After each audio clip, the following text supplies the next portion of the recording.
Bakı Avrasiya Universitetində Regionşünaslıq və İqtisadiyyat Fakültəsinin Sosial və Siyasi Fənlər və İqtisadiyyat kafedralarının birgə təşkilatçılığı ilə rəqəmsal dövrdə iş və karyera perspektivləri mövzusunda dəyirmi masa keçirilib.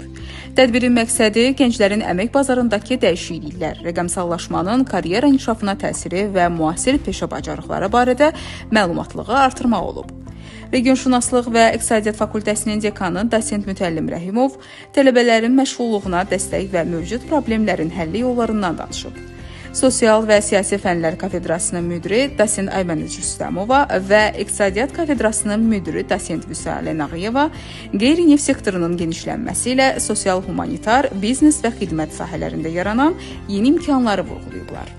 Müəllimlər Aysu Nəzər və Nəzrin Bayramzadə gənclərin texnologiyalara uyğunlaşmasının, əmək bazarındakı rolunun artdığını, rəqəmsal bacarıqların gələcəyin əsas üstünlüyü olduğunu bildiriblər. Milli Observatoriyanın baş mütəxəssisi Əli Qafarov əmək bazarındakı müasir tendensiyalar, məzunların adaptasiyası və yumşaq bacarıqların əhəmiyyətindən danışıb, gənclərin qarşılaşdığı çətinliklər və onların həlli istiqamətində görülən tədbirləri qeyd edib. Tədbir tələbələrin suallarının cavablandırılması ilə yekunlaşıb.